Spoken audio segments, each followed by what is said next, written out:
Ladies and gentlemen, big hand for Teresa. Teresa is absolutely a huge addition to our Warbirds in Review program. We're fortunate to have you. My name is Connie Boland. I am the founder of Warbirds in Review. Now, 25 years ago, I came up with this idea, and it's like, oh my word, 25 years later, what was I thinking?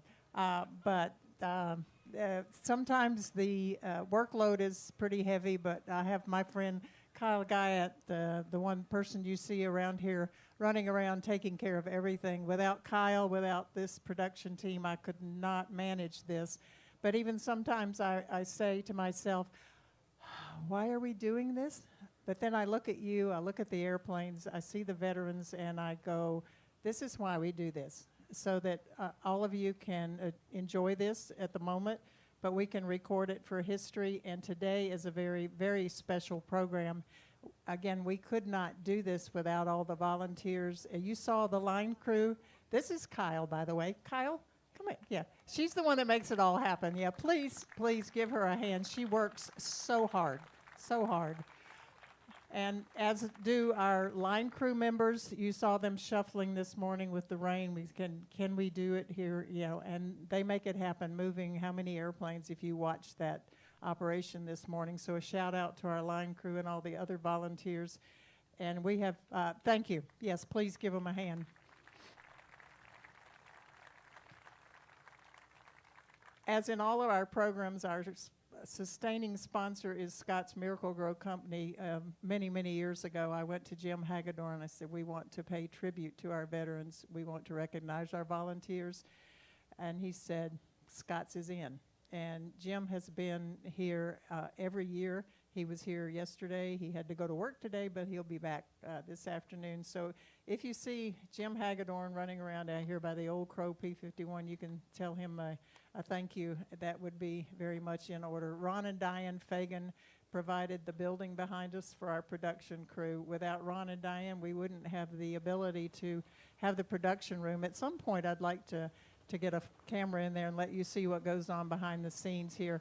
I'm taking more of your time this morning, but this crowd makes me feel very, very good about what we do here. And this morning's program is an effort by a lot of people to get a lot of airplanes. And we'll start with this 262 from the Military Aviation Museum in Virginia Beach, Virginia. They went to extraordinary efforts. They had a little maintenance problem, but they got it here. So my hat's off to them. And Teresa Eamon, back to her, 2 minutes before she comes on to sing, I said, Jerry Yeagan, who is the founder of the Military Aviation Museum, his favorite song is White Cliffs of Dover. She sang that for Jerry, and I know his family is watching. So to Jerry, we say thank you for your part in restoring so many airplanes and maintaining them. Thank you. Yes. And a little history on this airplane. Midwest Aero restored the airplane, and it is sponsored by Mark and, let me make sure I get this right, Mark and Missy Timken. So we thank them for having this airplane here, and I believe it was last night or this morning. You'll hear from Mike a little later on. I think that name Josephine, which is our featured speaker, that was his paint scheme in World War II. So they just put that name on there for him this morning, which is pretty cool. We have another P-51 that is right over here that we realized was in Joe's paint scheme from the Korean War era. So we ran out of time to get it here, and we needed the space for all of you who are watching. So in just a few minutes, Brigadier General retired Ed McElhenney will come out with our guest and introduce all of them to you. But to introduce the program, I direct your attention to the Jumbotron, and thank you for being here.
For the first time, I was flying by jet propulsion. No engine vibrations, no torque, and no lashing sound of the propeller.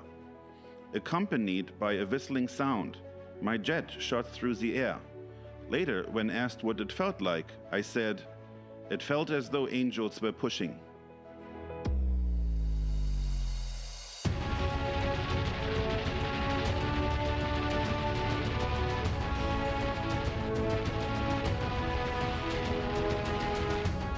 The Messerschmitt Me-262, nicknamed Swallow, was the world's first mass-produced jet fighter.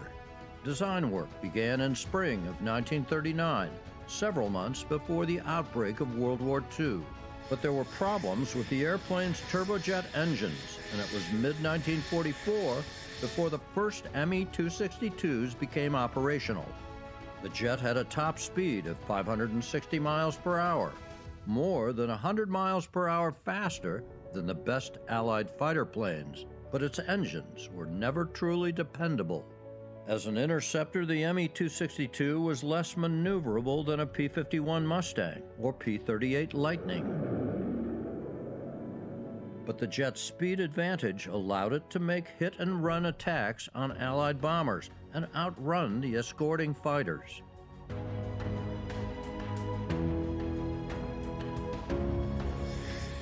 The Messerschmitt Me-262 was the most advanced fighter aircraft of World War II. Germany built 3,300 Me-262s, but only about 300 ever saw combat. Many were destroyed on the ground by U.S. Army Air Force's fighters and bombers. Others were grounded by lack of fuel, pilots, and spare parts. And as Germany's transportation networks were destroyed, new Me-262s sat idle in the factory.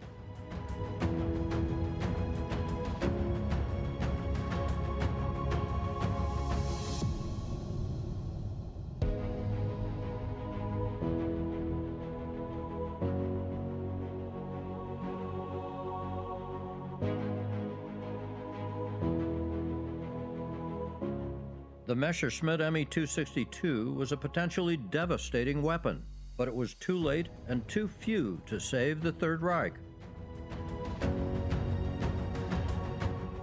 In the words of Adolf Galland, If we would have had the 262 at our disposal, even with all the delays, if we could have had in 44, let's say 300 operational, that day we could have stopped the American daytime bombing offensive. That's for sure.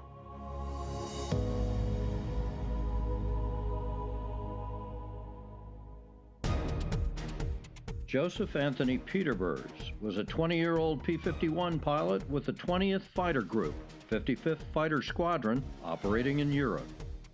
On April 10, 1945, Peterburs was flying an escort mission for B-17 bombers, target Germany. An Me-262, piloted by German ace Walter Schuck, shot down 2 of the B-17s.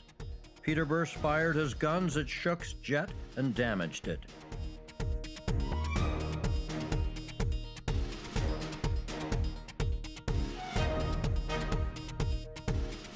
The Me-262 disappeared into a cloud bank. Peterburs dropped below the clouds and spotted a German airfield. He made several strafing passes, destroying German airplanes on the ground. When anti-aircraft fire hit Peterburs' plane, he turned his damaged P-51 toward Allied lines. But before he could reach safety, a German Focke-Wulf 190 caught up with him. With his P-51 burning, Peterburs bailed out at low altitude and was captured. But he and several others escaped from their POW camp and joined up with advancing Russian forces. After he took part in a few skirmishes between the Russians and Germans, the Russians turned him over to the Americans. Tired of the infantry, Peterburs caught a ride on a C-47 headed for Paris. He arrived in New York on June 1.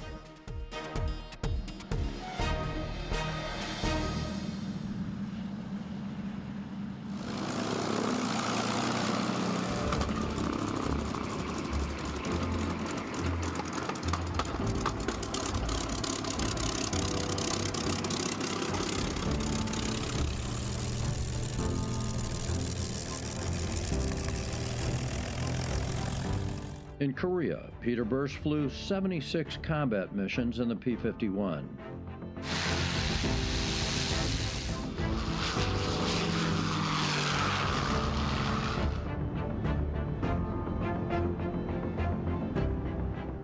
He was a staff operations officer in Vietnam and commanded tactical air control units in Europe during the Cold War.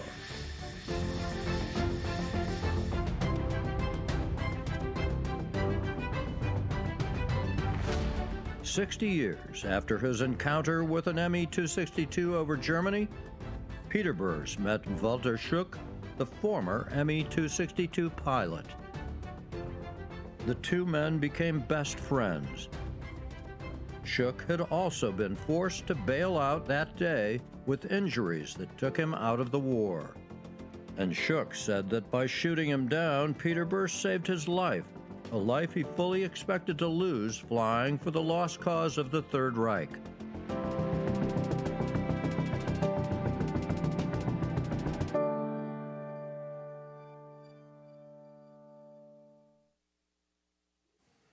Up and at 'em. Do you need a hand there? Supposed to have somebody walking with them, I guess. I'm on. Okay. Let go. All right, I'll lead you out. Yeah, be careful over here in the grass.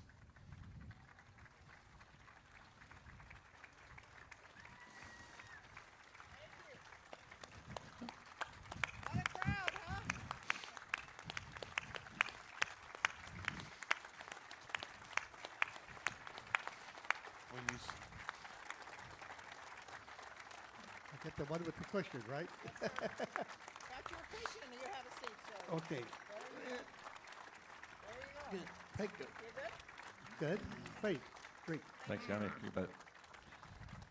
Thank you, ladies and gentlemen. Thanks for that warm welcome. I'm Ed McElhenney. I'll be doing the moderating. I'll be steering the ship, so to speak.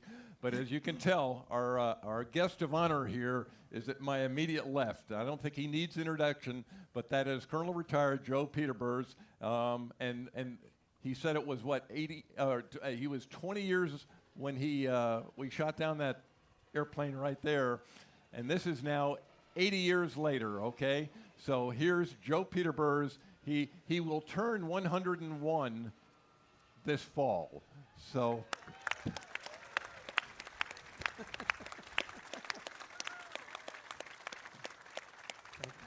Then we just got a couple other guys up here. We got Keegan from the Middle-America Museum, and the pilot. It even says on a shirt. I like that. It says pilot.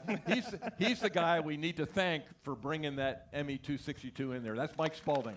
So, Mike, thank you very much. You're very welcome. There's another Mike out here. Where's the other Mike? Mike Vadabancourt, right there. That's another guy we're going to give just a few seconds to because, hey, the name of the game today is to listen to Joe and his stories. The airplane, this is the first time this airplane has ever been here to Oshkosh. It had a little bit of a problem a couple days ago, just a small part from what I understand, but Mike said, hey, we're going to get it here, and with the help of their maintenance guys, they did. Keegan, thank you very much also. But with that, I'm just going to say, okay, where do we start with a gentleman like this? He spent 36 years total in the Air Force, Army Air Corps. If you look at his hat, he had an interesting story. He said some girl came up to him, just a couple years ago, was it? Yes. And hugged him, and he's kind of going, who are you? What are you? And she says, I have this hat, but you're the only guy who can wear it. And if you look at the hat, it says World War II, Korea, and Vietnam veteran. So yeah, one of a kind right here, one of a kind. And I'll say this right now, before we go any further, I'm going to ask veterans, any veteran out there, Army, Navy, Air Force, Marine, Coast Guard, please stand up. I want to recognize you and say thank you for your service.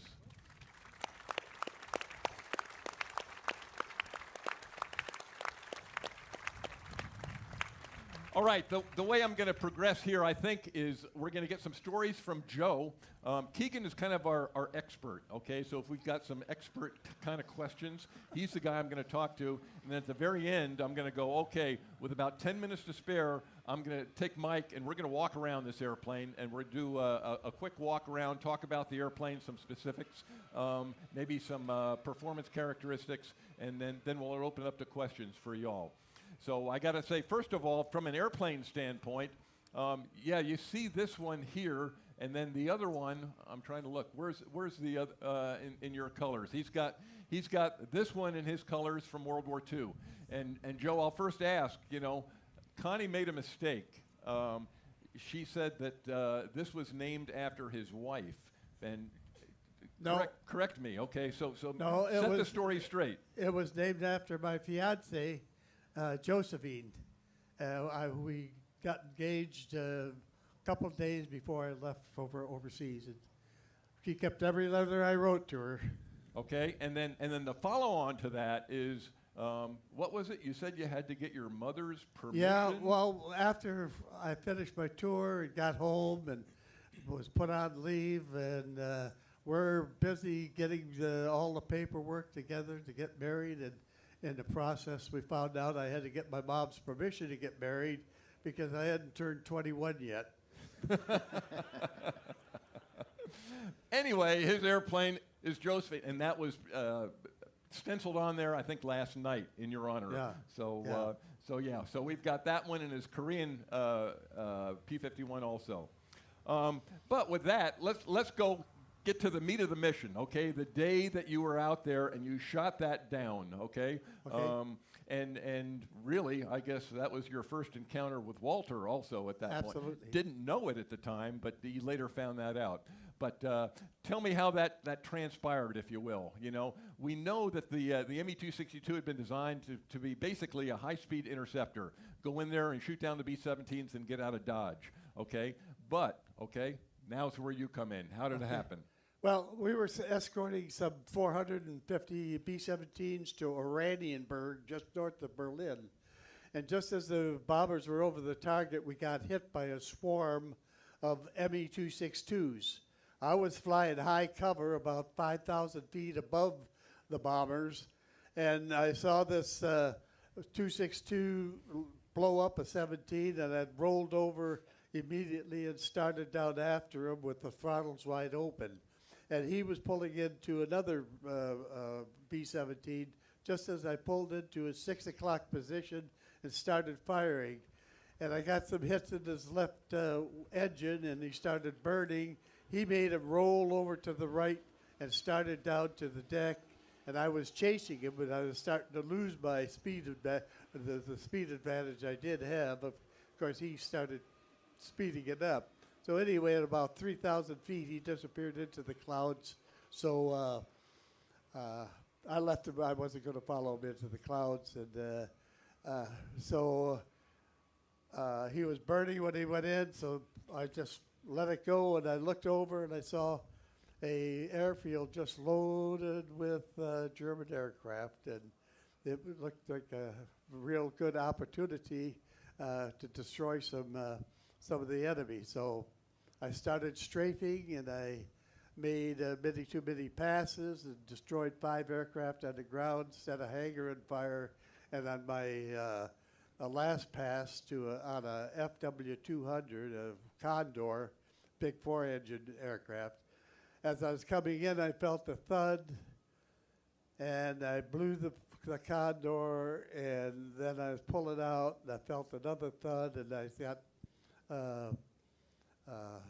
oil over my windscreen, and I knew I was hit bad, so I made it up to 10,000 feet. You want me to go continue? Yeah. He said he made it to 10,000 feet. Then he had a decision to make. You know, he said, "Hey, the Russian front was this way.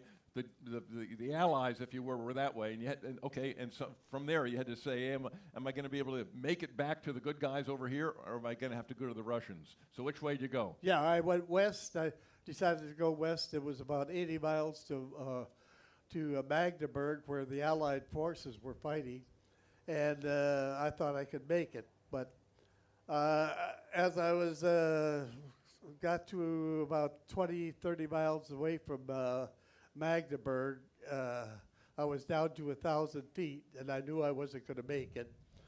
So I decided I was going to bail out, so I unhook everything and get ready to bail out, and I look over to my 3 o'clock position, and there's an FW-190 coming at me. I'm burning on the right side of the aircraft, so just as he's coming in, and I pull the aircraft over to the right and get on the head-on, and he fires his rockets, and he passes me, and he misses, fortunately. And he just keeps going. I'm burning, so he figures I'm done for anyway. So by this time, I'm down to 500 feet. And I said, I'm too low to bail out. I'm going to have to belly this in. And then I remember I had a hook that I can't get unhooked up again. And so I can't belly it in, so I have to go over the side. So about 400 feet, I went over the side and let go at about 300 feet and pull. And you're supposed to go out of the right side because the torque will throw you away from the aircraft. You go out the left side, it'll throw you into the aircraft. Well, it threw me into the aircraft. I hit my right knee on the horizontal stabilizer, pulled the ripcord, the chute opened, and I hit the ground hard.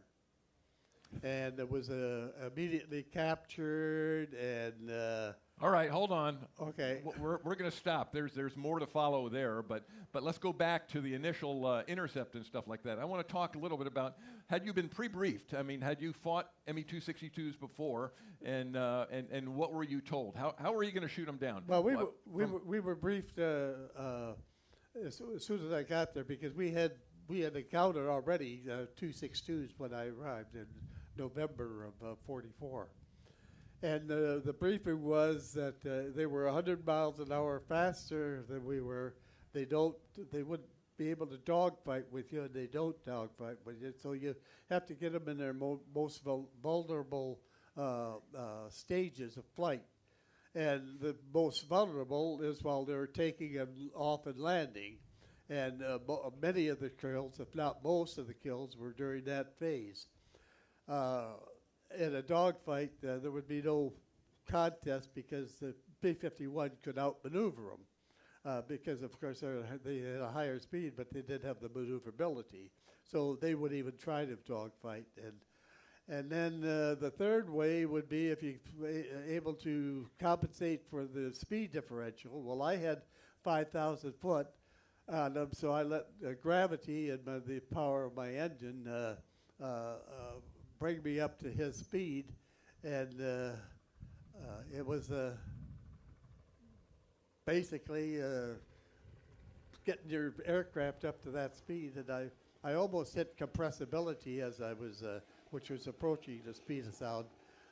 When I came into him, the controls started acting up, and anyway, I got him, and then from there on, I started losing my advantage, and he disappeared into the clouds.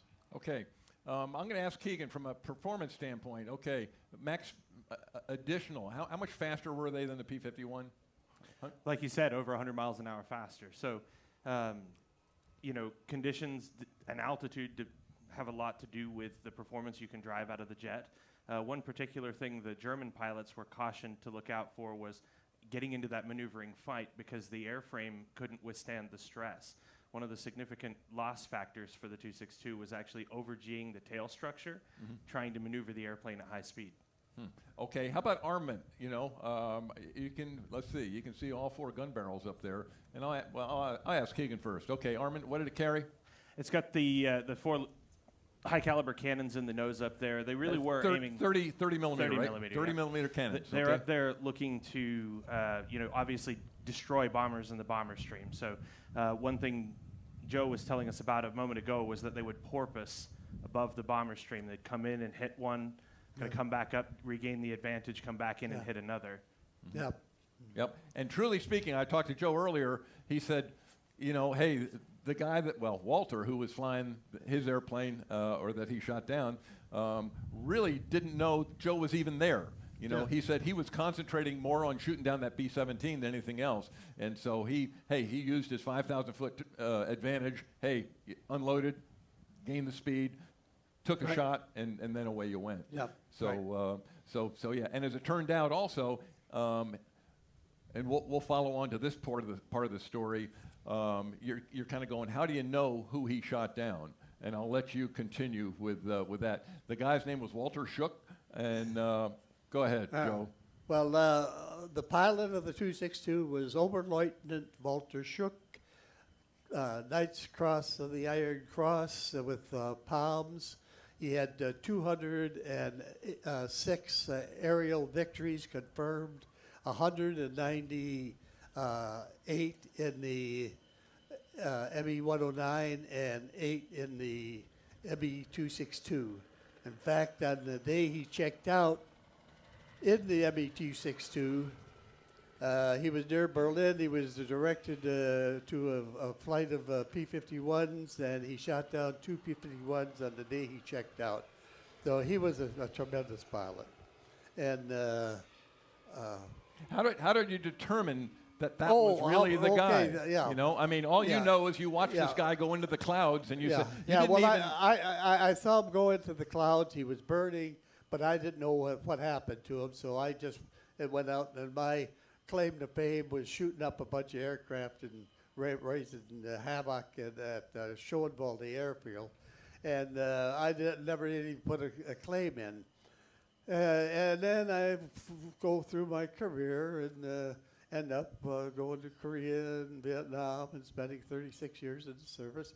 And I retire in Colorado Springs, and in 1996 I get a letter from Germany from a Werner Dietrich, who was a 13-year-old boy when I bailed out over Berg, and he was in the ditches in Berg watching the air battles go off, and he saw me come over. He saw the FW-190 make a pass at me. He saw me bail out. He saw where the aircraft hit, and so on.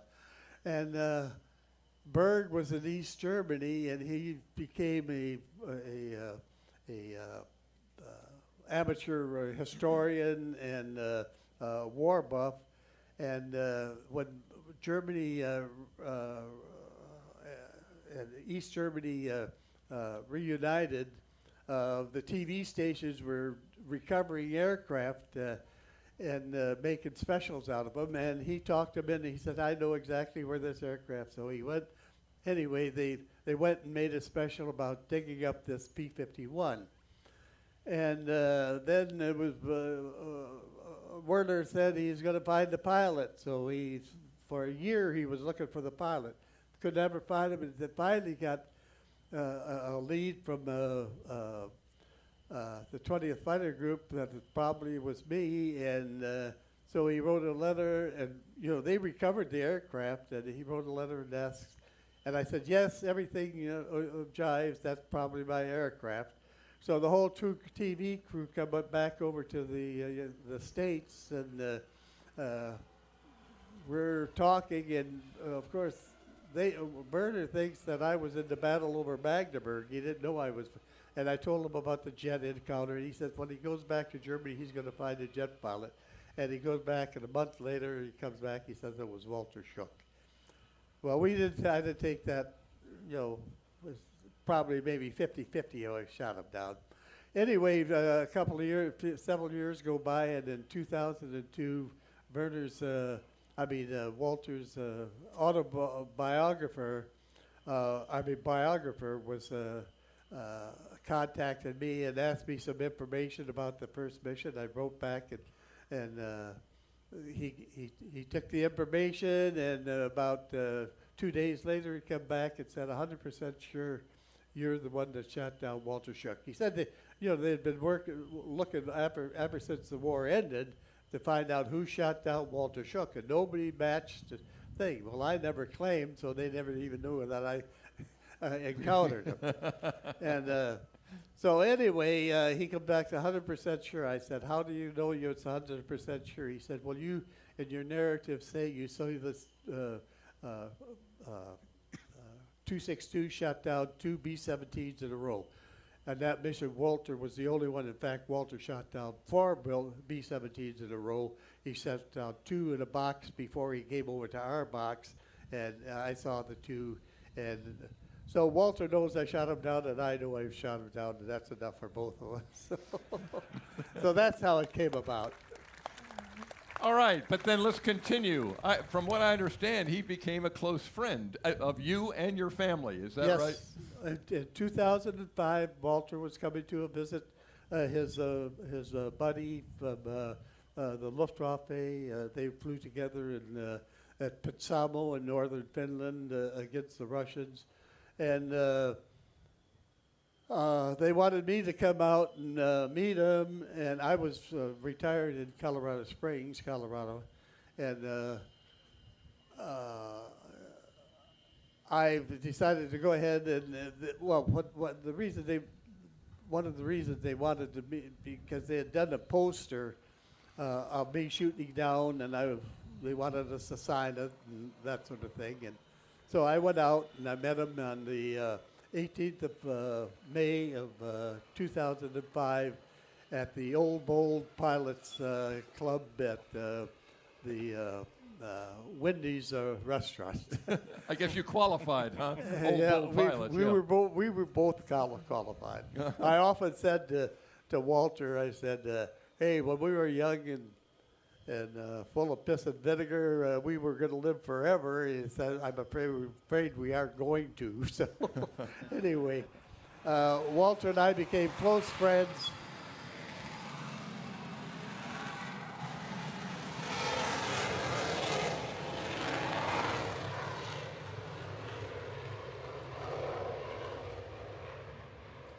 Walter and I became close friends, and we did many shows together. And I went to Germany several times, and he would be to the States, and we would sit together and sign books and well, he claimed paraphernalia. that you saved his life. Is that not Oh, right? yeah. And when we were at the air shows, he'd always tell the people, he said, he called me Joey. He says, this is Joey, and I saved his life.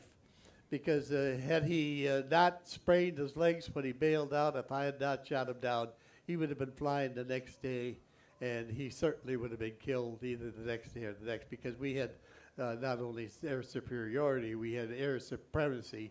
In fact, the day of the mission, the 10th of April of 45, there were some 50-some-odd 262s in the air, and most of them were shot. Were shot down on that mission. They put up the whole force of the ME-262s, and it was a bad day for them. It was.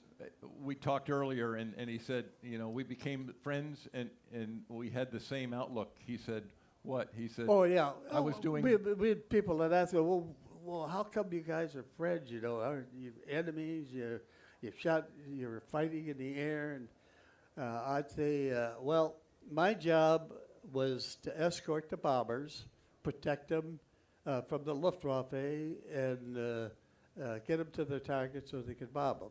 And I did my job. And Walter's job was to protect the homeland, and that's what he did.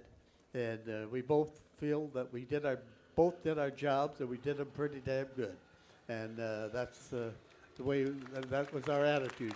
I think that's called chivalry in the old days. I think that's chivalry right there. All right, let's go back now. Okay, you hit the ground after one swing in the parachute and you get captured. Okay, Yeah. You end up in a stalag. But then you managed to go under the fence, as you said. Yeah, right. You escaped. Yeah. Okay.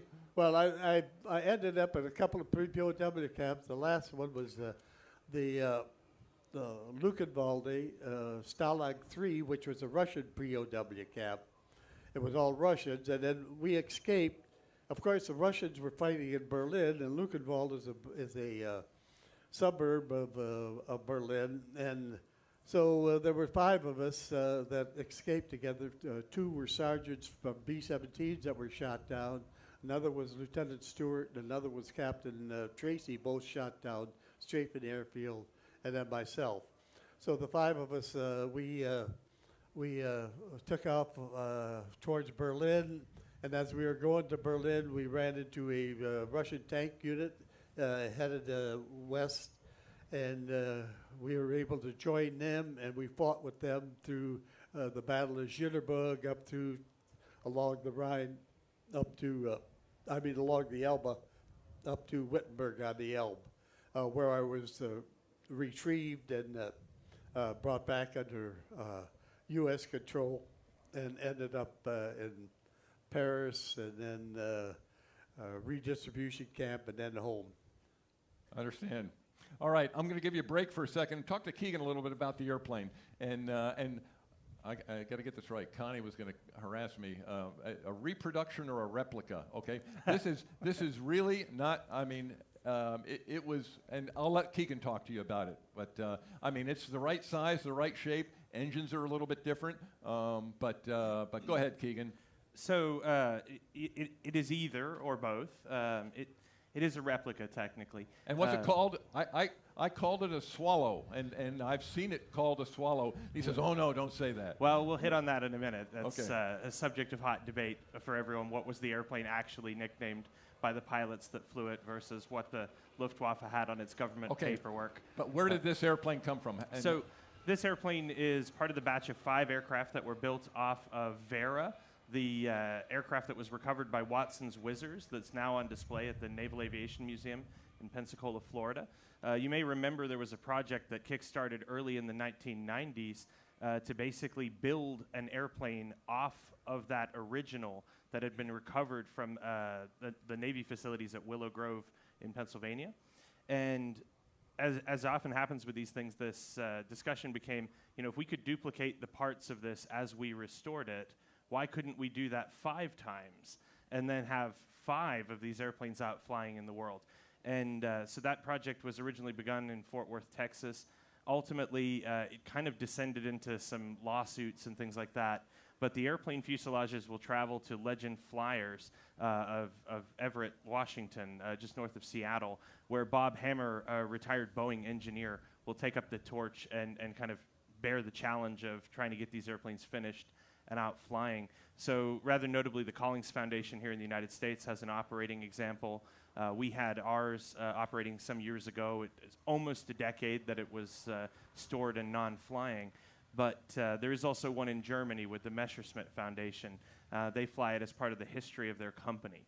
So the project was really oriented around getting flying examples of these airplanes out there so that people could appreciate the tremendous technological leap that these airplanes represented. I don't know your personal experience on it, but a lot of Mustang pilots said it was like they were standing still when they would see these things just kind of blow past them. And that's a sensation that you do get from seeing these. And I think having them here together, reuniting them with people like you, that's why these airplanes were built, so that we could be here, be transported back in time. We're going to see it fly later today, and I think that's going to give everyone a chance to experience some small part of what you experienced back then. Mm-hmm. Mm-hmm. How about engine-wise? From what I understand, that was something that was a tremendous problem way back when. The initial airplanes had big problems with the engines. There were just as many holdups as there were lucky breaks in the development of the 262. It's fairly remarkable that under the pressures of what they were facing from the Allied strategic bombing campaign, that the Germans were able to develop this airplane, bring it out, and make it operational. But it had just a heck of a lot of teething problems. They couldn't nail the metallurgy for the engines. They didn't have the cobalt and the nickel that you needed to be able to heat treat all the components to be able to sustain the high temperatures inside the engines. So you had an approximate service life of 25 hours, maybe, generously. But that depended entirely on whether or not the pilot surged the throttles. Mm-hmm. So experienced pilots would learn not to come onto the throttle too quickly, not to heat the engine up, not to create hot spots in it. So that's obviously, the big thing people know about the 262 was it was let down by its engines. In reality, it was let down by several other things as well. The Luftwaffe studied this issue and found that, sure, 33% of their losses were being driven by the engines, but 34% were being driven by the landing gear. So you saw in the video that the early examples were tail dragger airplanes. They had some problems with getting the aircraft off the ground. At about 120 knots, you had to kick the brakes to raise the tail up to get the airplane off the runway. But they switched to this tricycle gear configuration that wasn't common at the time, And that led to a lot of problems there as well. So you had your 33% on the engines, 34% on the landing gear, and then the significant percentage of the balance was pulling the tail off in maneuvers. So it was an airplane very much ahead of its time, but it did have all of the kind of teething problems you would expect from that. We like to say around the office that it didn't change the course of the war, but it changed the course of history. And to see where this airplane fits into the story of America and to world history in general, see it as the birth of the modern age, and see that the airplane that looks the most like it in the wing and everything is going to be the F-86. Now, that's not accidental. Yeah.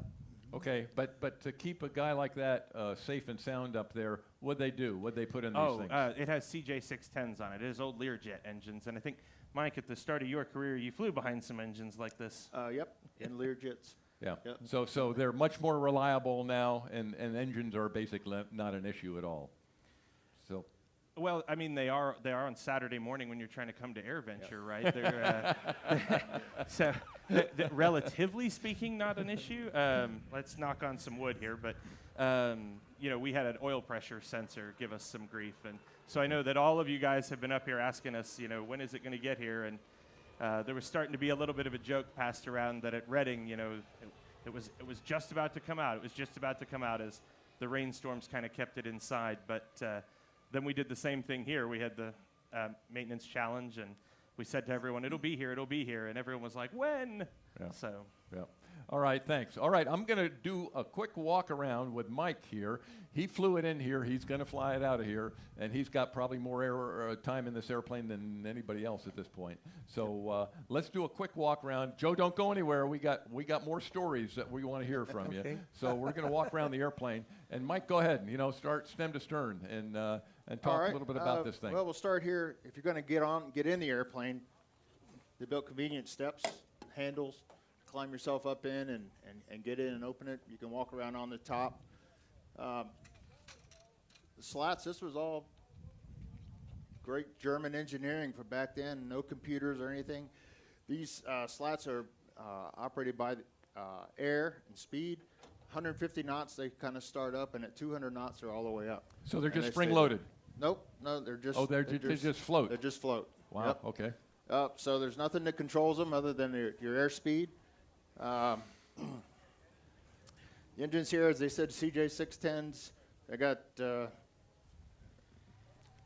Jumo engine had a third the horsepower that these do, so it performs very well. It accelerates pretty well. This little thing here looks like a little knob. That's a little starter like your lawnmower. There's a little motor in there, a gasoline motor that they'd start first, which would start the Jumo engine. Wow. And that's how they got it running. The landing gear is actually the original type landing gear. It has the same type of actuators. A lot of new jets today have in their gear actuators have the down locks and the up locks inside the actuator. Well, these still did too back then. The gear is operated by an electric motor that runs a hydraulic motor pump, so it's hydraulically operated. The up blocks are pressure. The lights are pressure. So it's kind of weird. It took a little getting used to.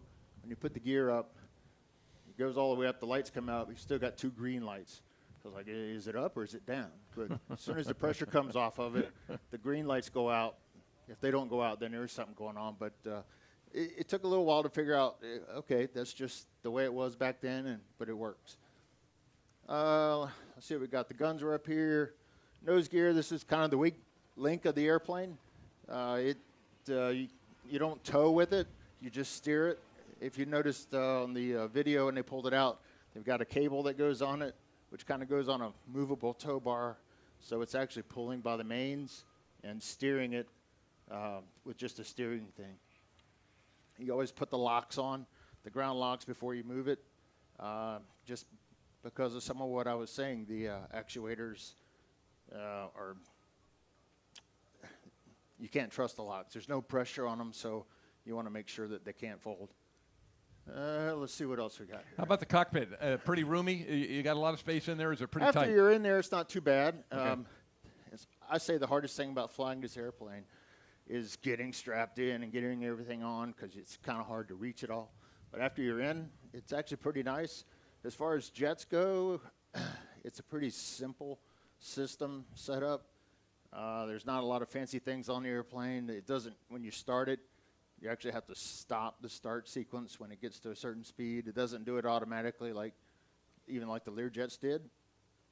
So it's a little more manual and pretty basic. How about approach speeds and stuff like that? Well, let's start with the takeoff before we land. And it's sitting at idle, you have half power all the time. It's 52%. So it's kind of wanting to move. It's wanting to go, which I'll get to later about what our long-term problem was with that. But bring it up to, it says 94. I go a little more. I like to get it moving. At 100 knots, you rotate, and it just nicely rotates, and it starts to accelerate pretty well. VMC is 135. It gets to that pretty quick, so you don't have to worry too much about it. And some test flying I did with it. Below VMC with it, engine out. It doesn't really want to roll like they say it will. It has very good aileron authority, so it kind of just wants to turn. So if you got room to roam, it'll go and it'll accelerate out of it. So you're climbing out. It quickly goes to 250 knots. The bad thing with this is you have 3,000 pounds of fuel, and on takeoff it's burning 4,000 pounds an hour. So you want to get it kind of pulled back. You only have maybe an hour. You want to be on the ground, and you're going somewhere. That's why it took so many stops for anybody that was watching. It gets there fast, but it doesn't go far. So, how about single engine? If you lost a motor, engine, it does okay? Yeah, it does fine. This thing really flies like any modern jet airplane. There's no quirks about how it flies compared to a modern day jet. You set your ref speed just like you would in a modern day jet based on your weight, and that's about 120 in here, and just fly it down. Now when you touch down, I remember at idle you're still running over 50% power, so it doesn't want to slow down. So you have to have brakes. You have to have good brakes, and that was the issue we've had, finding good brakes. For 10 years, trying to get something that will work. Because when we first started flying it, sadly, when you line up on the runway to take off, the thing on your mind was, can I stop when I get back? and you steer it by differential braking. It doesn't steer on its own. So just as bad, if you only lose one brake, you're going off the side. So that was what was always on your mind. Now it isn't. I don't know if Ike is here, but yeah, if Ike and Allison are here, can we get you to wave your hand or something? Is Ike here? So we should probably say that the work that was done to get the airplane back flying was done by Ike and Allison. They've become great members of our team. Ike Birchinol of Paris, Texas. There's no project that they aren't, I'd say, crazy enough to undertake. So we called them up and just said, we've got these problems with the airplane. We've done the engineering to resolve the challenge of how we think we think we can get a functional brake, but how do we get it on there and get it on there in time for Oshkosh? And they said, well, we'll just move into the hangar and live there until it's done, if that's all right with you. So they brought their 3 Bostons, which were core members of the maintenance team. Yeah. But we get a round of applause for them. They're right he there. wouldn't be here if it wasn't for them. Yeah. Come on. Come out. Yeah. I got to say thank you. Yeah. Thank you for having Every airplane needs a good mechanic. Thank you. Every airplane needs a good mechanic. Oh, yeah. So I honestly go fly it now, and I don't even think about whether I can stop or not. The brakes are really, really good, probably even better than they need to be, if that's possible. But yeah, it's excellent now. Now it's just a nice flying airplane. You can feel like you can go fly it comfortably and not worry about it, other than running out of gas because it uses it really fast. The thing about these engines is they burn a lot of fuel, but in the Learjets and all, they were only fuel efficient up at 40,000 feet in that range. And they were only burning the same there at cruise speed as they were idling down here. So we're only VFR. We can't go over like 17,000, and they're not very fuel efficient there. So if you get a day where you can only go 3,000-4,000 feet, you're really sucking it up, and you're not going to go far. But, you know, it is what it is. All right, thank you. I want to get another Joe Peterburs story here, but I want to say thanks to Mike Van Vadebancourt. And we say thanks to him for the P-51s that are here. And Connie,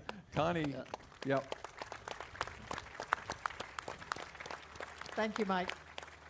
And before you wrap it up, I have something for Joe. Okay, whenever well, you're then finished. I'm not done yet. He told me a funny story at the end when he got captured, okay, then he escaped from the Stalag, and when he escaped, it was primarily a Russian camp. But you had how many Americans there with you when There you were escaped? 5 of us. Five altogether, okay, and then you heard that he bumped into the Russian. One of those Americans could speak Russian, so he talked to the Russian tank guy, and next thing you know, they're with the Russians, you know. But then he said he turned around. Go ahead, tell the story. What happened? Well, after a couple of days, I'm looking around, and I was in a sort of a different section as the other 4, and I look around and I don't see the other guys. I wonder what the hell's going on here. And what happened? I'm trying to get some information out of the Russians, and of course, communicate. I don't know if it was a communication problem or if they just didn't want to tell me. But anyway, 60 years later, I find out from one of the guys that was with us that an American general came across to meet the Russians, to meet this group, and in a helicopter, and he brought the other 4 guys back with him. And so no man left behind. I guess I'm the exception to the rule. No man left behind. But I spent the next 8-10 days, something like that, with the Russians by myself, and I was retrieved by an American Army patrol. From the Russians, and the Russians were a little reluctant to let me go, and there was a little arguing between the master sergeant in charge of the patrol and the lieutenant in charge of the Russian thing. But they finally let me go, and I went with the Army group, and we patrolled around on the way back to Holly. Their base was in Holly, and from there I got tired of them, and I said, to hell, I'm going to take off, and started walking back. And now you got to remember, I'm a POW, and I meet this American. I'm back with Americans, an Army patrol of 4 guys, all enlisted, and I go back to Holly, which is the headquarters of the division, and nobody's seeing me. There's no officer around saying, hey, where are you from? Anything. Anyway, I spent a couple of days with them, and I got tired of them, and I said, I'm going. And I started walking west, and I got about 5 miles, and I run across the C-47 parked in a field, open field, and I'm walking up to it, and there's about 15 really emaciated souls there waiting, standing around, and they were basically the Walking Dead in striped suits. And we knew nothing about what was going on, about the Holocaust and about the politics of it all. And I walk up to the 2 pilots, the pilot and co-pilot of the C-47, and say, what's going on? He said, well, these are some political prisoners. They call them political prisoners. And so they didn't know about the Holocaust either. And we're bringing them back to Paris. I said, well, that sounds good. How about a ride? So I ended up in Paris with them. And, of course, I could not communicate with them. They were just in a state of shock. You could tell. I mean, it was really a horrible such a situation to be involved with. Anyway, I got back to Paris and got stabbed and deloused, and now I'm under control and my wandering days are over. Okay, Connie, you go ahead. Before we open up for questions, it looks like you've got a microphone, so you got it. Yeah, they made the mistake, gave me a microphone again. Joe, we'd like to say thank you again for being here. Thank you for this very large crowd. We have one of our members who is known for making these really nice chocks that go under the airplanes here. He made a very special one for you. Oh, and it's that is really Josephine, the Mustang, on that Oh, side. wow. And then and that's Is that Dave it? Jackson, Oh. who made the chock, honoring Oh, Joe wow. Peterburs. So that is from Chaco, is his name. Is Chaco here, by the way? Where is Chaco? Maybe he is. That'll maybe keep me not. stopped, right? That'll It's a real stop you shock. if you start rolling down a hill. Right. You know, Bree can put that under you, Right. and we'll keep you from rolling. So Thank you very that's much. just a little memento Okay. from Warbirds Thank you very from much. Chaco. All right, we're not done yet. We got questions, and then afterwards, as you might expect, Joe has written a book, and the books are back there in Warbirds merchandise. And after the show, he'll be back there to sign the books. So, so if you want a really interesting book, I got to say, when I picked it up, I didn't put it down. It's one of these where you go, huh? 20 years old, you know, shot down, or shoot an airplane down, gets shot down, a prisoner of war, escapes, and then 36 years later, he retires from our service. So, so with that, I'm going to open it up to questions right now, and Okay, say, okay, I'm on again. This is Chaco. Oh, here's Chaco. This is Chaco. This is the gentleman who made that chock. So Oh, thank wow. you, Chaco. Hey, thank you very much. Really great. Oh. Thank you. Thank you, Dave. Thank you. Appreciate it. Okay, you got it. Okay. All right, Mike, can I have the mic now? Do Okay. you guys all feel like you're in the family now with us too? Yeah. Okay, we've got. Okay, Kyle is pointing over this direction. I'm gonna go first. I have the mic right here, so I'm gonna go Oh, first. yes, please. And I don't really have a question, more of a statement. I'm Sabrina. I'm Joe's granddaughter. This is Hannah, his great-granddaughter. Thank you. And Joe is from Wisconsin. Joe, this is his home state, Wisconsin. And surprisingly enough, there's a lot of family here. Can I get his family to stand? Everybody in his family, please stand. This is a surprise for Papa Joe.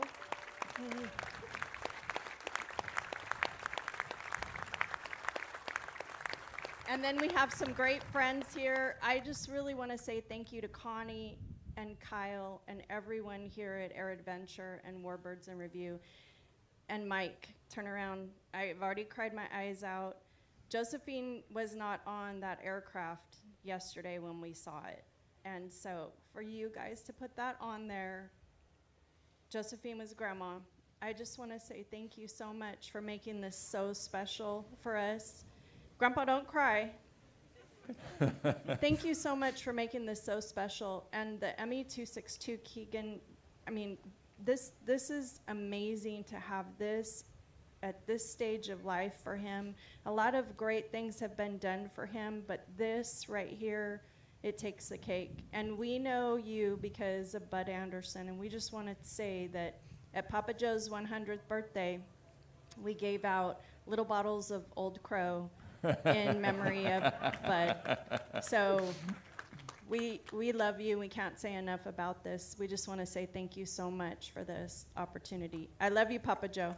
Love you. Thank you. Thank you. Thank you.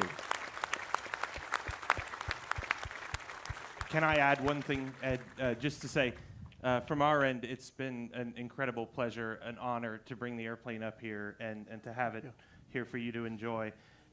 When Connie told us that they were trying to work on getting you up here, that's what pushed us over the edge on making the decision to get the airplane back in the air, because we just, all of us, don't know how many more opportunities we're really going to have to do this.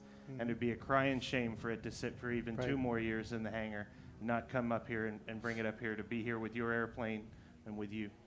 Okay. Thank you. Thank you, Keegan. Thank you, Keegan. Thank Okay, you. I'm going to give Mike a minute. We're going a little off script. If we'd had a script, this is off script. Mike, It was an incredible tribute to Joe for you to put Josephine on that airplane just last night. Yeah, it was a little thing that we had planned as a surprise, and we judged yesterday afternoon, and right before we put the canopy cover on, we decided to slap Josephine on there. But yeah, we're really excited to be here. My hat's off to all this, and the owner, Mark and Missy Timpkin, who couldn't be here, are very excited to showcase the airplane here at Oshkosh, and for you, Joe. And we're real excited here at Midwest Aero to be able to present the airplane. It's a fresh restoration, as you might be able to tell.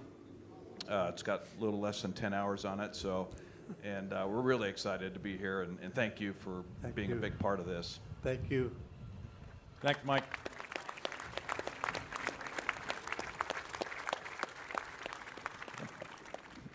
All right, now we can open up to some questions. So I see one over there in the corner. Yes, sir. Uh-oh. Maybe. Hello, test, Hey, test. There we go. Yep, you're good. Just curious about the engines. You spoke about the engines that are in it now. I'm just comparing those to the Juno engines that were in there, thrust and fuel consumption. Do you have any comparisons on that? I don't know what the exact fuel consumption was on the Jumo, but they could only fly 60 to 90 minutes as well.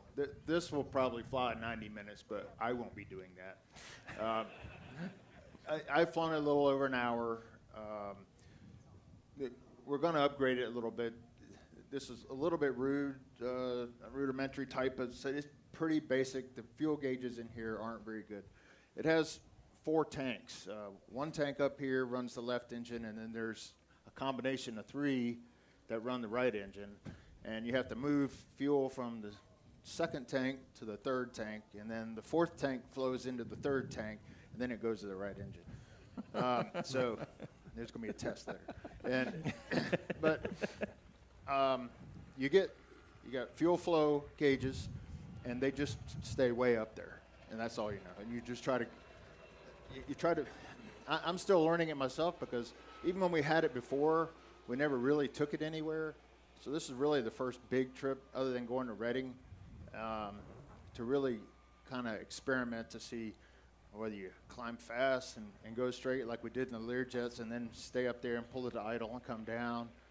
Or if you're going to go low, you just pull it back after you take off. But anyway, you're burning 1,500 pounds to 2,000 pounds an hour, depending on your altitude of cruise. And like I said, you only have 3,000 pounds of fuel, and you're burning 4,000 pounds an hour on takeoff and the initial climb. So it's all still a guessing game. As soon as we get a good fuel flow system in there and a fuel management system, so we know what we got, how far we can go, we're probably stopping sooner than I would probably need to, which is better than not stopping when you should have. But so anyway, does that answer your question? Yeah. All right. Where else? Quick question. You said the third of what? Where are we looking here? Mary's? Okay, go ahead, over on this side. You said one of the third of the problems was the tail. Did you reinforce it in this model, or is it built like the original? It's built like the original, but it's not flown like the original. So one of the things that Bob was very meticulous about doing in putting these airplanes together was creating kind of operational constraints that help you out with some of those things. So the maximum speed for the airplane is lower than it was, and it's 350 knots. Yeah, where it used to be 560. Another thing I haven't worked out yet is the airspeed indicator is indicating red line is 305. So I don't know if somebody got dyslexia or something when they painted the number on there. So anyway, I don't go over 305 yet until I can be sure. But that's really an FAA requirement that slowed us down to make us go slower. Yeah. How about ceiling, real quick? I got to ask, what was ceiling on the original? Oh, on the original? Yeah. 37,000 feet plus. Okay, all right. And what have you had this thing up to so far? Well, we're strictly VFR, so we have to stay below 18. Okay. 18,000. Yeah. Okay. All right. Other questions? There, in the orange. Oh, no, wait, somebody's got a mic in the corner there. There you go, in the corner. Hi, Did Germany ever attempt to install a drop tank? And is there any possibility of Yeah, putting any drop external tanks on this thing ever? Not that I'm aware of. Not that I've seen. Okay. They had different nose configurations for the airplane. With they made a bombardier nose, they made a big gun nose. They some of this was tied up in the constraints of their manufacturing capacity being decimated by the 400 bombers that you were escorting in, that day. So I don't know that they necessarily felt like they needed longer legs. The great limitation was how much ammunition you had in the cannons. Yeah. You had to get the airplane up there, fend off the B-17s. At that point in the war, they're basically flying directly up to intercept them as opposed to flying over all of occupied Europe. They also had rockets on these things too, didn't they? They shot some rockets off them. They did have rockets that they shot off them. The airplane that's displayed at Evergreen shows some of the kind of anti-bomber rocket armament that they had. They did make them, capable of carrying bombs. Obviously, Hitler had the idea that it would be a fabulous bomber, but it wasn't necessarily. As we learn later, in Korea and Vietnam, sometimes bombing accuracy comes from being slow enough to see what you're doing and where you're going. Yeah. Yep, I agree. All right. Now, up there in the orange. I have a question for Joel. Was your gun camera recovered on your P-51 of the shoot down of the 262? No, the gun camera was not recovered. It was, it probably was recovered, but it was 80 or 75 years later, 10 feet under the ground, so it wasn't very good. And my second question is, what time is this jet going to fly this afternoon? About 2:20. Thank you. Yep.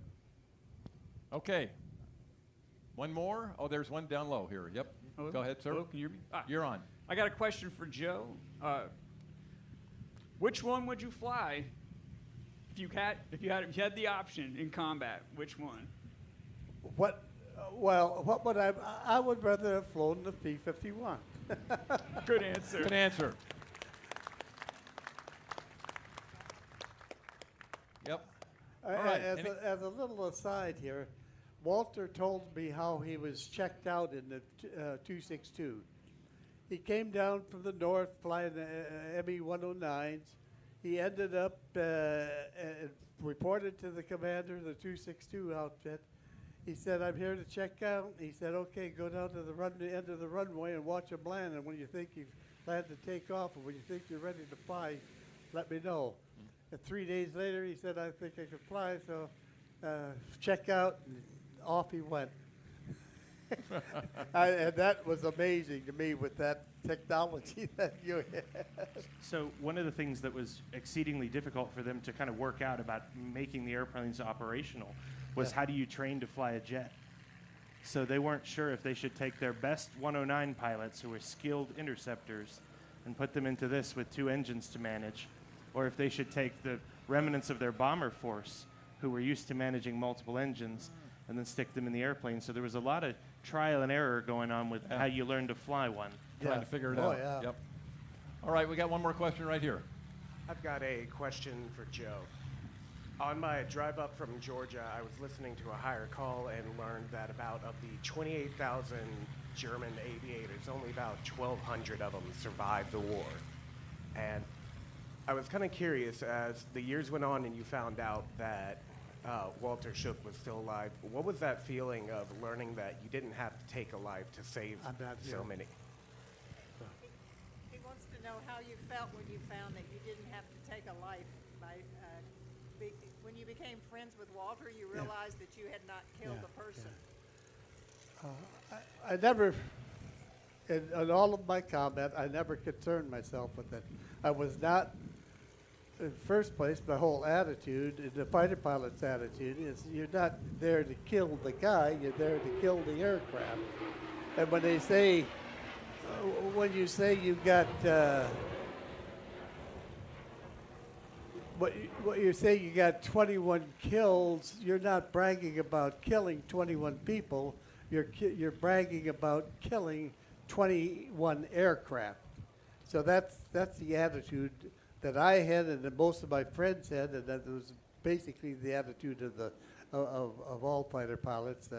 You're out there to destroy the machine, not the man. And if I can interject here, I'll say, you know, from Bud Anderson, Bud used to say it was kill or be killed. And in addition to that, you weren't just knocking down an airplane, you were potentially saving 10 men in every B-17 That's right. that person would have shot down. So it was a duty thing. Yeah. I just want to say too, every night he goes to sleep, he prays for the souls that he does know that he took. And that's really important because he knows that that was part of his job that he had to do. That's what he said. He said, I was doing my job, and you did your job very well, Joe. Did the job.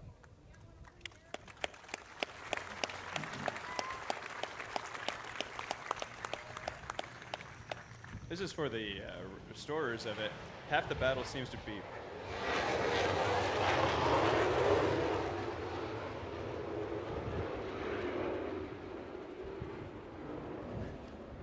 Okay, so this is for Keegan, is what you're saying. This is Or some compilation of the team here. Okay. It's going to be one more. Just an Eagle jet. So we're putting up with a lot of jet noise right now. One thing I would say is, can you imagine hearing one for the first time?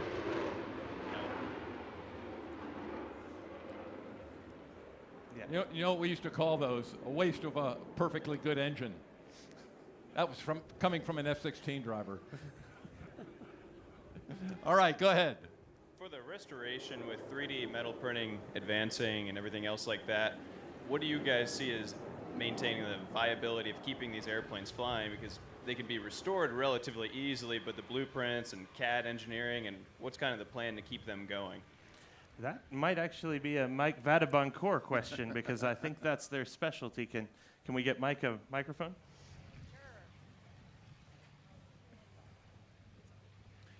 Well, there's certainly some differences in how we can apply technology or new technology, manufacturing technologies to that airplane versus that airplane, experimental versus a limited standard category aircraft. It's not standard, but we have to treat it a little bit more like standard. So I think there's certainly a lot of reverse engineering capabilities that are going into the production of all these airplanes, and I think it's only going to make life easier for all of us, and I think it'll benefit everyone.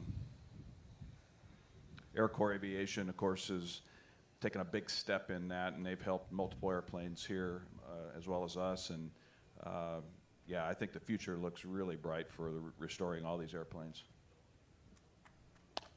Okay, thank you. Okay, I know I'm not supposed to do this, but I'm going to do it anyway. That's what EA Oshkosh Air Venture and EA Warbirds of America do. We bring all the people together. We give somewhere for them to network, to share their information. So sharing the information amongst the community is huge because this is a really close-knit group and a very special group. And this is where we come together. And Warbirds of America motto is keep them flying. So we support Warbirds of America, supports them as much as we can. It's a great organization to join. You all should be Warbirds of America members because you obviously are passionate about preserving this history and doing great things like we're doing here today. Joe, I met you briefly the other day. I don't know if you remember me, but I said you look just like my dad. You've got the same hat, the same mustache, the same thin lips, the same eyes. And it makes me cry. He passed away when he was 88, back in 2014. But I just love watching you there because it reminds me of him. But also, I just want to honor you for what you did, and what he did as well. You both went through 3 wars. And I'm just so thankful you're here. But my main question I wanted to ask was, how interested were you in flying? Prior to the war, were you a certificate pilot? Did you have a lot of interest beforehand, and and afterwards, did you? Were you interested in flying before the war? No, I was, when the war started, I was at St. Nazianz, Wisconsin, at the Salvatorian Seminary, studying to be a priest. True story. That is an absolute true story. And As soon, in fact, I was coming back from breakfast after Mass on a Sunday morning, and I was on the stairwell going down the gym to play some pool, and the announcement came over the speaker system saying that the Japanese had bombed Pearl Harbor, and I immediately knew I'd be leaving the seminary and joining the services.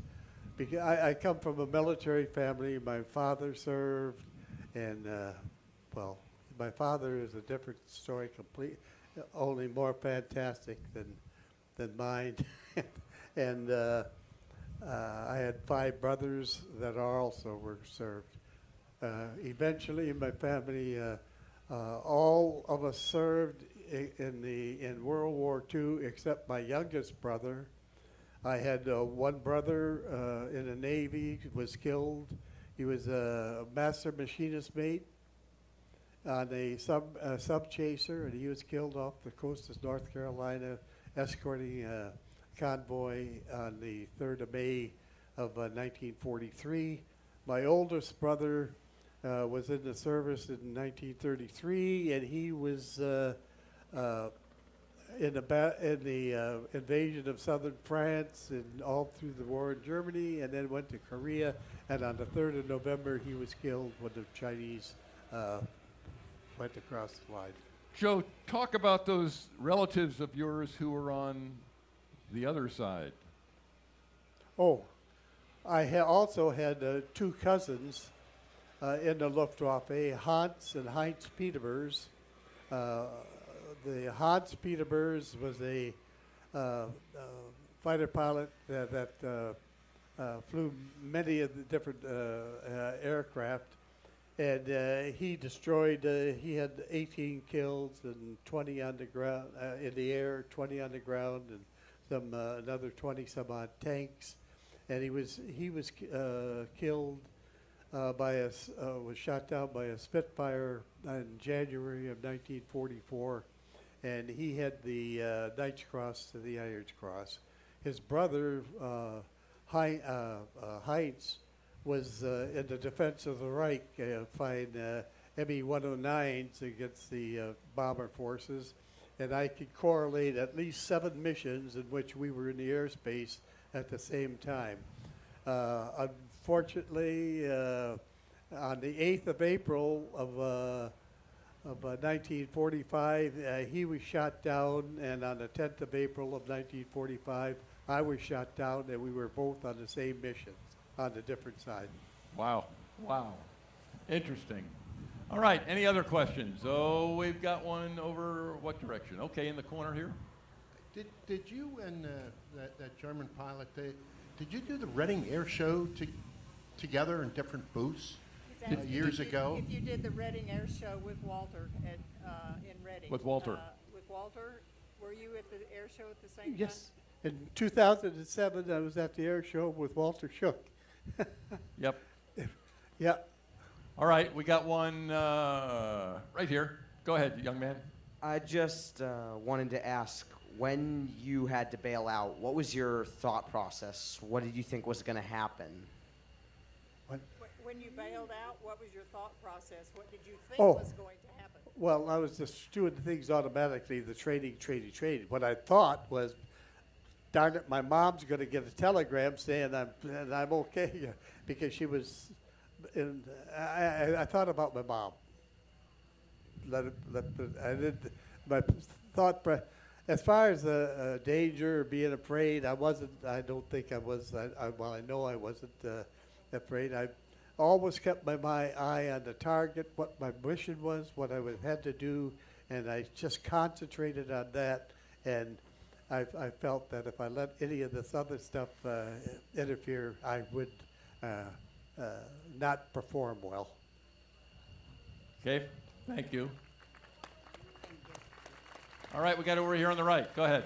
I just had a question for Joe. I wanted to ask, after the war, when you became friends with Walter, did he ever say if he preferred the 262 over all the other planes he flew before that, the earlier P-51 109s, or did he like the 262 the best? Did he ever have any type of thought of that, or was the question arose? He wants to know what did Walter consider the 262 his favorite airplane, or did he like others?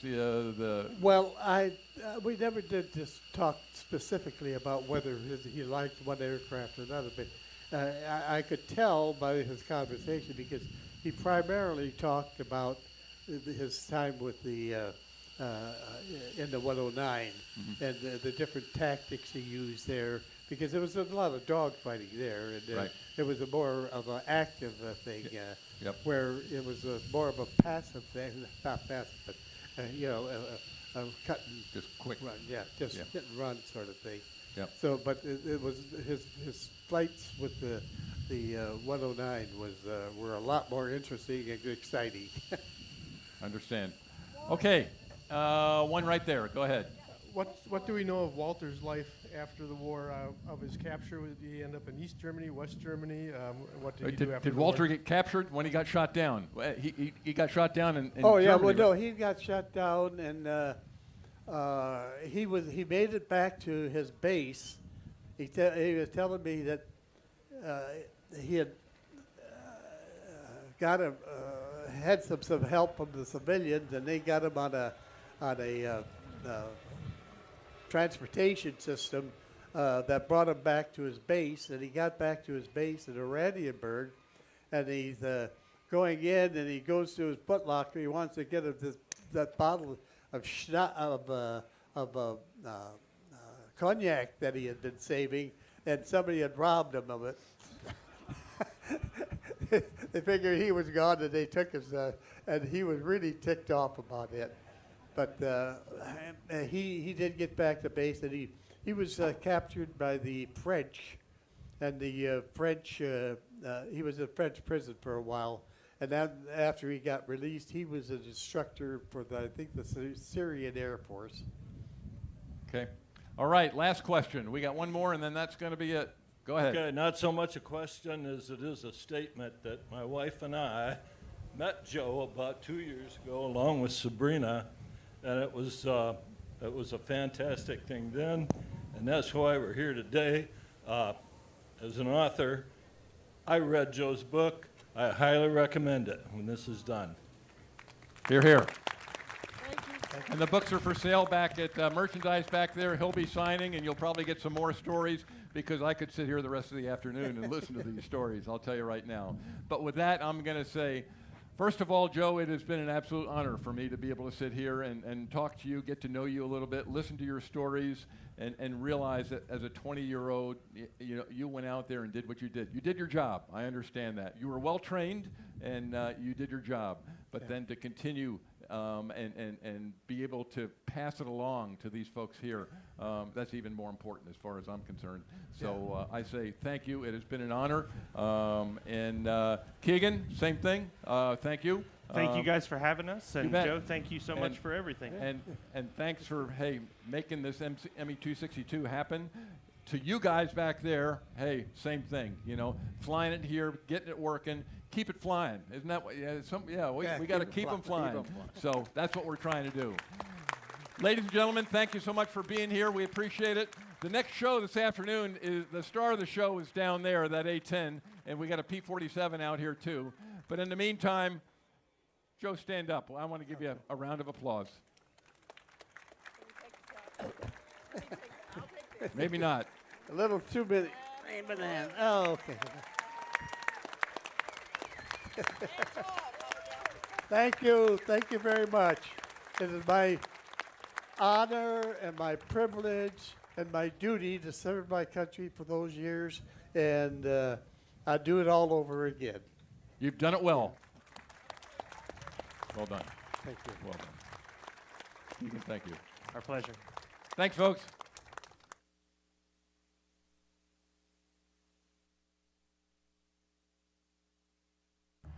We were made for grass, made to feel the joy of each and every blade, between our toes, across our backs, to run over its hills, marvel at its beauty, and find comfort in its stillness. We were made for grass.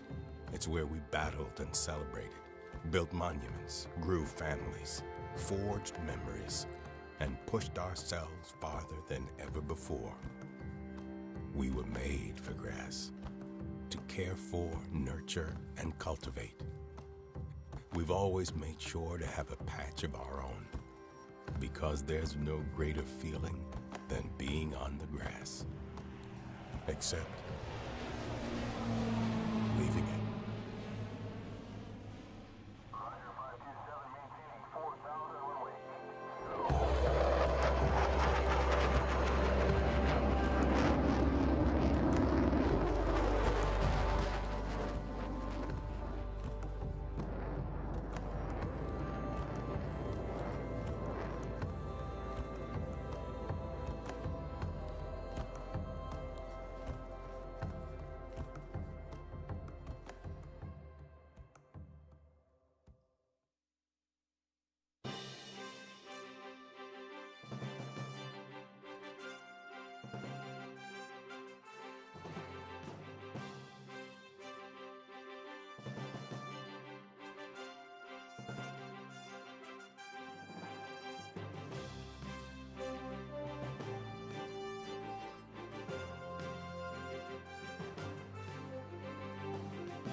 On January 17, 1942, Chief of U.S. Army Air Forces Henry H. Hap Arnold assigned the responsibility for one of President Franklin D. Roosevelt's highest military priorities, a payback attack on the Japanese home islands, to one of the most famous aviators in history, Lieutenant Colonel James H. Doolittle.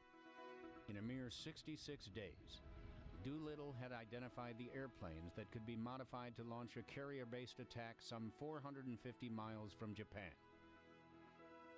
had assembled the volunteer crews, modified the Mitchell B-25s to give them the range to reach a safe haven in free China after the raid, and accomplished the mapping and charting the crews would require. Now on March 23, 1942, Doolittle assembled the men who had been training for the mission at their training base near Fort Walton Beach, Florida. It was time to fly the planes west to the Sacramento, California Air Depot for final adjustments. As he had before, Doolittle offered any man who wanted to the ability to leave the highly dangerous mission without recrimination. None did. You don't take off on a mission like this without a light at the end of the tunnel. We all thought that somehow we'd get out of it. Well, in the training in Florida, we were always flying just above the water all the time, right down over the river valleys and between the trees. And then we head stopped all the way across the United States to Alameda, down as low as we could fly. Yeah, I think Bill asked me if I would go as his co-pilot, and I said, well, of course.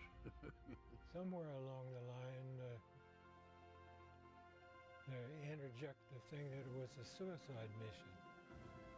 I don't think it was any more of a suicide mission than the guys taking off from England going over to Germany. It was just signs of the times, and that's the way it had to be. And that's the way it was, and that's the way it was accepted. I'm Gary Sinise, and this is Missions That Changed the War.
to me, lawn service is a scam. There's no lawn service for you. Unfortunately, I don't trust them very much because I don't know what they're putting down. Nobody's going to pay attention to your lawn like you do. It's the whole point of owning a home is that you maintain your own lawn. We've taken care of this lawn from day one. I take pride in it, and when people tell me it looks good, it makes me feel even better. Do you use a lawn service? Absolutely not. I have you. I know what I'm putting down when I put Scott's down. I'm putting down a great product.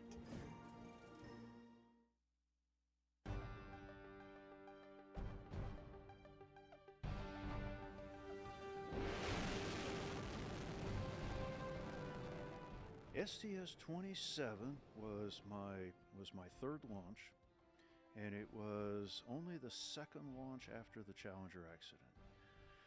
Well, I will never forget, we maneuvered the arm, and Mike Mullane was my arm operator, so he moved the arm over there, and we brought up the television image of the right wing, and I looked at what I was seeing, and I said to myself, we are gonna die.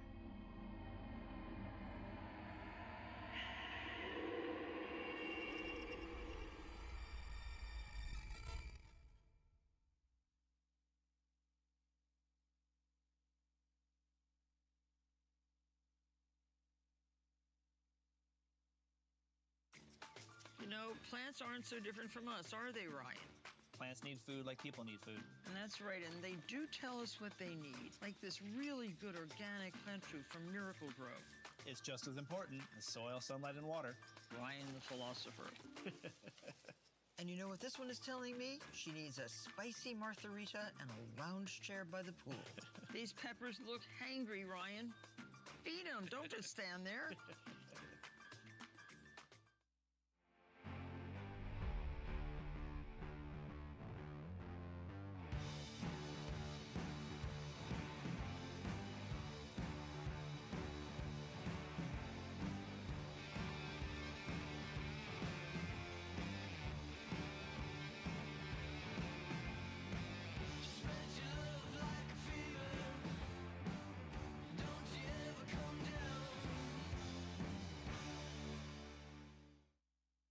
You know, we started this controversy about whether this is dirt or soil. Everyone's all up in arms about it. So what do you call it? You say dirt, I say soil, you say soil. When do I say soil? I never say soil. You just did.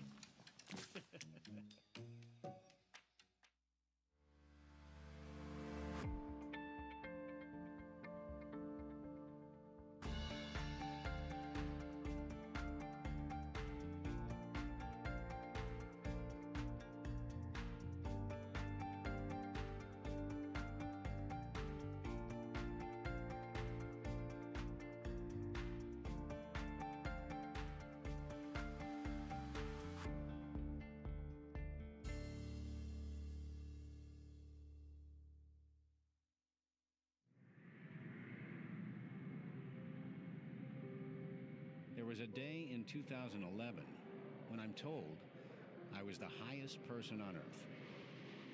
Literally. On that day, I traveled to the space equivalent altitude of 70,000 feet. Thanks so much. We'll see you tomorrow.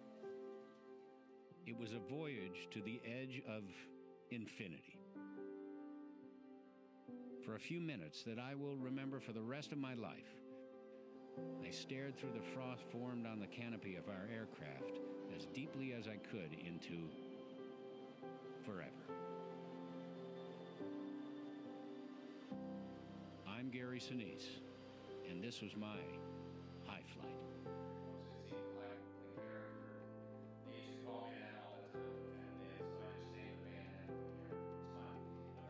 Thank you so much. There will be a time on Wednesday when you're the highest person on Earth. Congratulations on that. Yeah.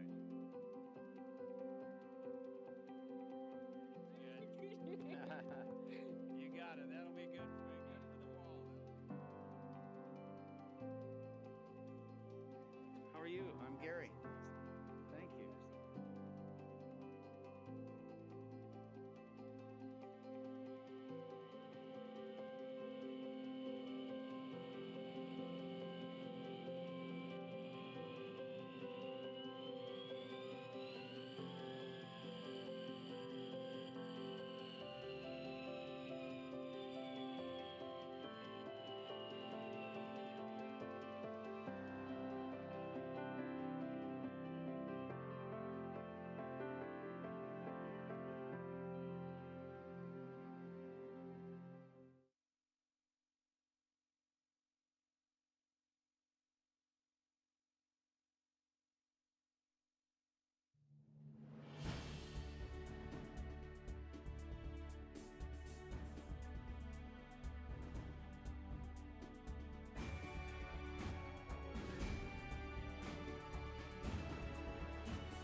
gathered to celebrate a life of relentless evil. And though I gave you a quick death, it was not mercy. It was Ortho Ground Clear Weed and Grass Killer. Kill 'em all! Ortho Ground Clear kills really fast and for organic gardening. Speed you can trust.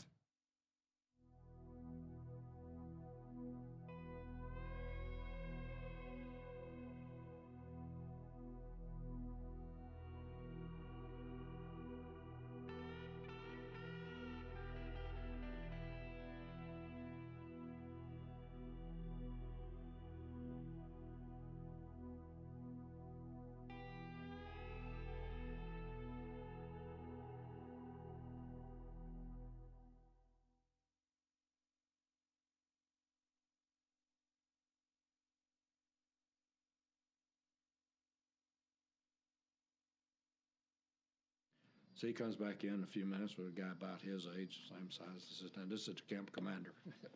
And I said to myself, "Oh, yeah, this was Saturday morning." I said, "Oh, yeah, these guys were out drinking beer last night." They said, "Oh, we're going to have some fun with a new guy." He says, he asked, "Will you write your autobiography?" I said, "Nope." He talked in Vietnamese. He says, "He asked you one last time?" I said, "No." He talked to me. He says, "He orders you to write your autobiography." I said, "I take my orders from the Chief of Staff of the United States Air Force." He talked a little more in Vietnamese, and he says, "One more time?" I shook my head. And the camp commander looks up in very good English and says, "You will be very sorry." Got up and walked out. 2 or 3 minutes later, this big guy comes in, biggest Vietnamese I saw. And they put me on the ground, pulled my arms back up behind me. I couldn't do it again. My life depended on it. My palms were together behind my neck. I could scratch my neck. And they put Vietnamese handcuffs right there. And they walked out. And I thought, this ain't a big deal. About 5 minutes later, my hands were numb, my arms were numb, and shortly my shoulders were numb, and pretty soon my chest was numb. And it proved, for me at least, the whole point was, we can make you do it. What that sergeant had said. We'll show you that we run this camp. You'll do what we tell you to do. Then that night, when you were asking, this was really my low point. When I ate that meal and realized that I had been broken. And so I went over and leaned up against a wall, just slumped down, and there was one light way over in the corner. And I looked up, and it just kept attracting my attention. And I remember thinking it was like Moses in the burning bush, I guess. And I sat there and I looked at the light. And whether it was a split second or an hour, I can't tell you. But I had an experience of something happened to me, and it was all over. I feel very comfortable, very secure.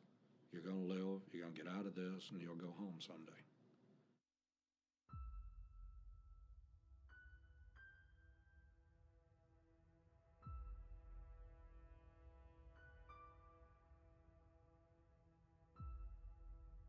What do you love the most about air races? Camaraderie.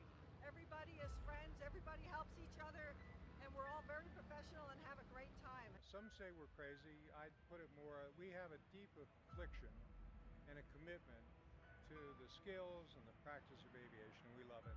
Came for the airplanes and the races, but we keep coming back for the family. The Section 3 people were just all over me, wanting me to autograph every part of their body, and it was great. I love Section 3. If you like P-51s, if you like Warbirds, you like jets, you just like tinkering with airplanes, this is the place. What's the best part about the air races? Everything. It's the people that makes it unique. Whole lot of love. Whole lot of love. Whole lot of love. Whole lot of love. Control, Sport Gold take about 3 minutes from the start. Sport Gold flight race control, cleared onto the course. Copy, cleared on the course. 230 at 17, gust 27, break. Nice job, guys. Everybody lining it up. Looking perfect. Everybody hold what you got. Bar none, this is the fastest motorsport in the world. Race plane to race aircraft. Gentlemen, you're looking good. Gentlemen, you have a race.